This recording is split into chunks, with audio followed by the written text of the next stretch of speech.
परम शांति बाबूजी आपका स्वागत है। और आज मैं एक टॉपिक जो है आत्मज्ञान के ऊपर, उसमें एक क्वेश्चन जानना, उसका आंसर जानना चाहता हूँ कि आत्मज्ञान होने पर मुझे कैसे पता चलेगा कि मेरे अंदर जो है आत्मज्ञान जागृत हो चुका है। देखो, आत्मज्ञान से तुम आत्मा की जागृति हम कहेंगे उसको। ठीक है, आत्मा जागृत हो गई तुम्हारी। क्या हो गई? आत्मा जागृति माना आत्मा का 8वां आज्ञा चक्र जागृत हो गया। ठीक है, तो जब आत्मा का 8वां आज्ञा चक्र आत्मा जागृत हो गई तो आत्मा में पावर इमर्ज होगी। ठीक है, पावर इमर्ज हो गई तो आत्म स्वरूप की अनुभूति हो जाएगी। तुम लाइट हो, एकदम लाइट हो जाओगे। तो तीसरे नेत्र खुल जाएगा ना। तो तीसरा नेत्र खुल जाएगा तो तुम्हें दिव्य दृष्टि आ जाएगी। दिव्य दृष्टि आ जाएगी तो तुम आत्मा का, तुम अपनी खुद की हिस्ट्री भी देख सकते हो। ठीक है, तुम कहाँ से आए हो, क्योंकि आत्मा में सब रिकॉर्डिंग पड़ा है। ठीक है, तो आत्मा में जो भी रिकॉर्डिंग पड़ा है और दूसरों की आत्मा को भी तुम रीडिंग कर सकते हो चाहो तो। तुम पूरा फिर तुम्हारे अंदर रिकॉर्डिंग। बाबूजी इससे हमारा जो डेली रूटीन लाइफ में है उसके अंदर क्या चेंजेस आता है? मगर ये बताता हूँ ना आगे। मगर पहले तो वो आत्मा को कैसे अनुभूति, तुम दूसरों को कैसे अनुभूति करोगे बताता हूँ ना तुम। अभी ये बहुत बड़ा क्वेश्चन है।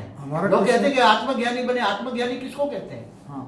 केवल आत्मज्ञानी कहने से नहीं, आत्मस्वरूप की अनुभूति करना है। ठीक है। और आत्मस्वरूप की अनुभूति कौन कर सकता है? जो आत्मा में पावर लाए। आत्मा में पावर कहाँ से आएगी? पहले वो तो ऑलमाइटी अथॉरिटी के सिवाय पावर हाउस से कनेक्शन जोड़ना पड़ेगा। ऑलमाइटी अथॉरिटी माना पावर हाउस। पावर हाउस से कनेक्शन जोड़ेगा तो आत्मा में पावर आएगी ना। तो बाबूजी यही है कि पावर आने के बाद आत्मा को क्या महसूस होता है, ये हमारा क्वेश्चन है। जब आत्मा की जागृति हो जाती है, आत्म स्वरूप की होती है, तो दिव्य दृष्टि आ जाती है। ठीक है। स्वभाव संस्कार, जीवन स्वभाव संस्कार, मन एकदम शांत हो जाता है। ठीक है। फिर तुम्हारे अंदर से ये हद की चीज, तुम बेहद की दुनिया को भी देख सकते हो। तुम्हारे अंदर अगर तुम दूर दूर से आए हो, तुम समझो कि मल्टीवर्स से आए हो, ग्रेट यूनिवर्स से आए हो, तो तुम्हें ग्रेट यूनिवर्स तक दिखाई देगा। आत्मा में सब रिकॉर्डिंग होगा ना, तुम जहां से भी आए हो आत्मा में सब रिकॉर्ड पड़ा है ना।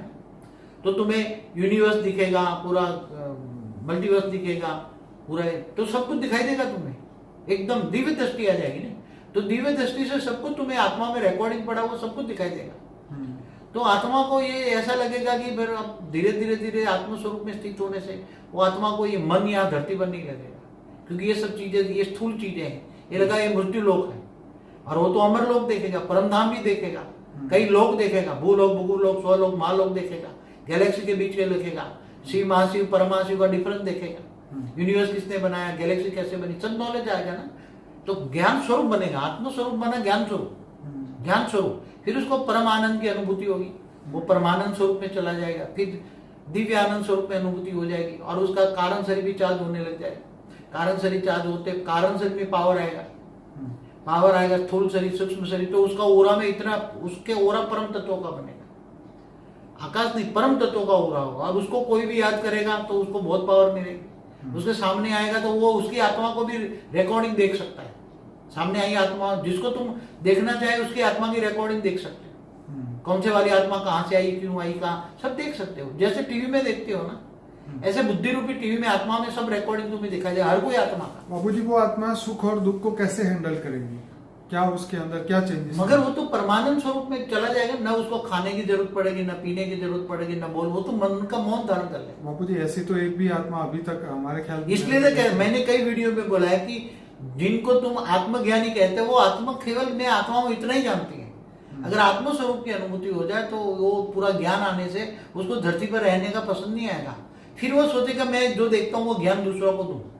वो विश्व कल्याण के बारे में सोचेगा, दूसरों के कल्याण के बारे में सोचेगा, सारे विश्व के बारे में सोचेगा, सबके कल्याण के लिए सोचेगा। वो अगर आत्मा सोचती है कि मैं चलो सबका कल्याण करूं, ज्ञान देगा।